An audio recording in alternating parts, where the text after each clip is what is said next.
The match struck like a gunshot in the quiet of that summer evening, its flare illuminating my grandmother's face, twisted not in anger, but in something far worse, certainty.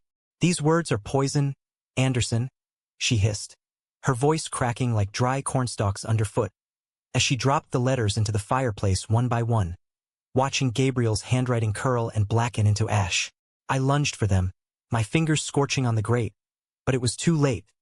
The boy I'd loved for 2 stolen years was being erased right there in the heart of our Iowa farmhouse. And with him, the only future I'd dared to dream. That was 38 years ago, back when Reagan was president and AIDS headlines screamed from every corner drugstore rack, turning whispers of love like ours into death sentences in the eyes of folks who should have known better. I was 22, fresh out of community college with a typing certificate and dreams of escaping the flatlands for Chicago skyscrapers, where men like me could breathe without looking over their shoulders. Gabriel was 23, a farmhand's son from the next county over, with calloused hands that traced sonnets on my skin and eyes the color of storm clouds rolling over the Mississippi. We'd met at a county fair, him tossing rings at bottles, me nursing a warm lemonade under the Ferris wheel's glow. And in the months that followed, we'd carved out a world in haylofts and backroads, where pickups became confessionals and fireflies our only witnesses. Our letters were lifelines.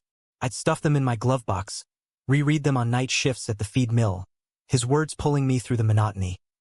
"Anderson, last night I dreamed we drove west till the plains turned to mountains.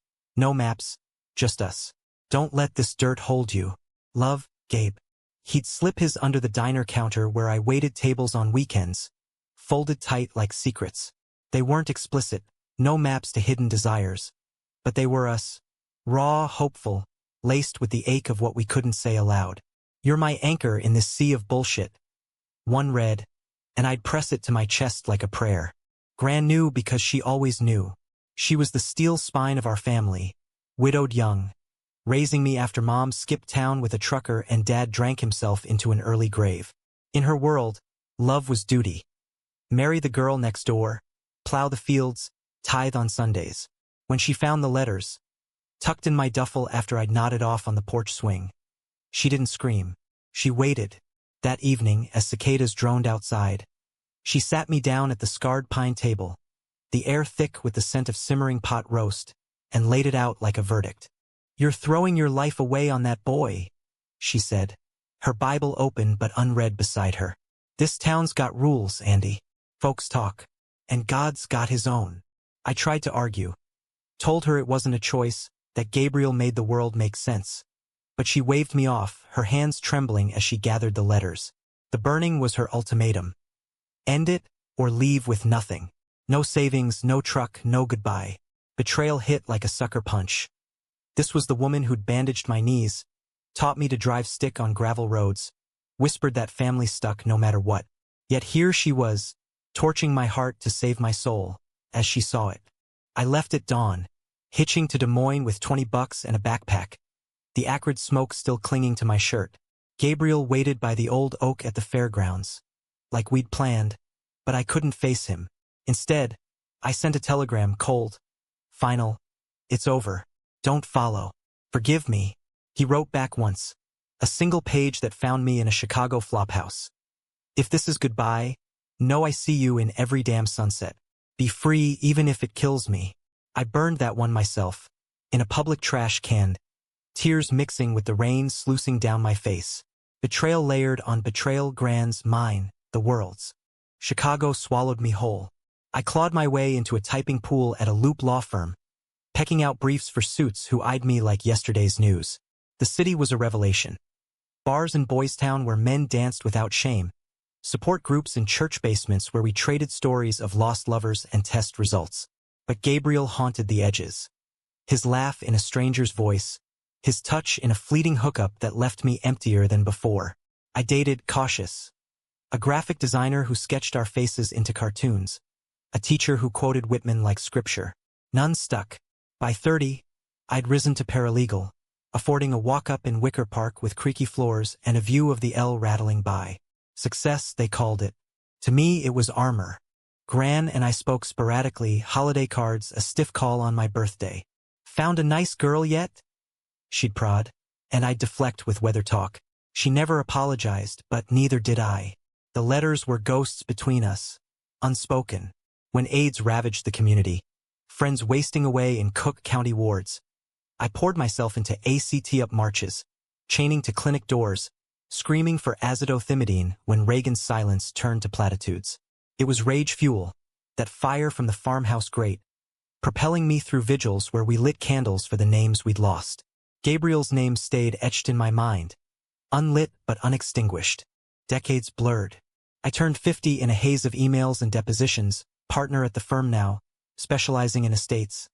Ironic, parsing legacies for the dying while dodging my own. Then, last fall, as leaves turned the Iowa fields to gold, my phone rang with an unknown 515 area code.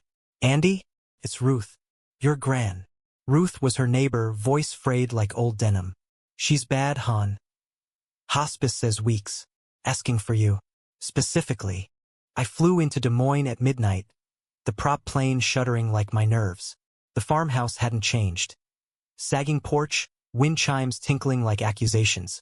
Gran lay in the front room, converted to a sickbed, her once iron frame shrunken under quilts she'd pieced from my childhood clothes.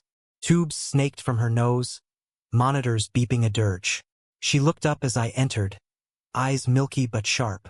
You came, she rasped, gripping my hand with surprising force. No hello, no tears, just that. The next days blurred into a vigil. I slept on the cot beside her, feeding her broth, reading psalms when she dozed. She talked in fits. About Dad's grave, the drought of '87, how the church ladies still gossiped over pie. But the letters loomed, unspoken, until the third night, when thunder rattled the windows and lightning carved the sky. I need to make it right, she whispered, clutching a yellowed envelope. My name scrawled in her spidery hand. Inside, a draft will, hasty, leaving the farm to a cousin who'd never visited. Not that, she said. You. Write it proper. Everything to you, the land, the house, the savings. It's yours by blood. I stared, pen hovering over legal paper, the storm outside mirroring the one in my chest. Why now? I finally asked, voice breaking. She turned away, shadows playing on the wallpaper faded from glory days. Burned them because I was scared. Scared you'd end up like those boys in the papers, sick, alone, shunned. Thought I was saving you. A cough racked her, and when it passed, tears tracked her cheeks. But I damned us both. Never married, never grandkids. Just echoes. Her hand found mine again. Where's he? The one who wrote those pretty words. I froze. Gabriel. I'd buried him deep, but here, in this room heavy with regret, he surfaced. Gone. I lied, throat tight, but she shook her head. Find him, before I go. Tell him. Ruthie was wrong. That night, after she slept, I stepped onto the porch, phone in hand, and searched. It took hours, old directories, social media ghosts. But there he was, Gabriel Hayes, 60 now, living in Dubuque, retired teacher, widower to a man named Ellis who'd passed 5 years back. A profile pic. Salt and pepper hair, laugh lines framing those storm cloud eyes, standing by the river with a fishing rod. My heart stuttered. I called before dawn, voice of strangers. Gabe? It's Andy. From the fairgrounds. Silence, then a breath like wind over wheat. Christ, Andy. Thought you were a dream I woke from. We talked till sunrise. His life a tapestry of quiet courage. Teaching history in small-town schools, fighting for gay-straight alliances when it cost him friends, loving Ellis through the lean years till cancer claimed him.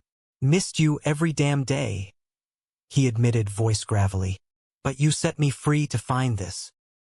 He came that afternoon, driving the back roads in a battered Ford, pulling up as rain sheeted the gravel. Gran was awake, propped on pillows when he entered, hat in hand, broad shoulders filling the doorway like he'd never left. Ma'am, he said, voice steady. I'm Gabriel. She reached out, frail hand trembling, and he took it. No accusations, just a nod. The letters. They were beautiful, she murmured. Like poetry. He smiled, that old crooked one, and sat by her bed, telling stories. Our hayloft picnics, the time we raced tractors till the sheriff chased us off. I watched from the corner, tears blurring the scene, the betrayal scar knitting in real time. Gran laughed, a rusty sound, then sobered. Forgive an old fool? Gabe squeezed her hand. Already did, decades ago. She passed 2 days later, peaceful as we held vigil, me on one side, Gabe on the other. The will I wrote left everything to me, but with a codicil. The farm to a trust for LGBTQ youth, a safe house for runaways, a place to burn regrets and build anew. At the reading, the cousin grumbled, but I signed it over anyway. Legacy wasn't land. It was this mending what time tore. Gabe and I didn't rush. We walked the fields that fall, hands brushing like tentative sparks, talking till stars wheeled overhead. He had a cabin in Dubuque, bookshelves groaning with histories of Stonewall and Whitman. I visited weekends, then weeks, folding my Chicago life into his quieter rhythm. No grand gestures, just coffee on stoops, drives along the river, letters now emailed but no less fervent. Gabe, the plains look different with you beside me. No more running. Love, Andy. It's not the fairy tale they sell in Hallmark aisles, this late-bloom love. Scars linger. Gran's fire in my nightmares, the years we lost to fear. But in the humanistic grind of it all, the betrayals weathered, the apologies whispered on deathbeds, we found grace. America, for all its contradictions, its heartland hardness and city heart pulses, taught us that redemption isn't erasure. It's rewriting the will, one forgiving line at a time.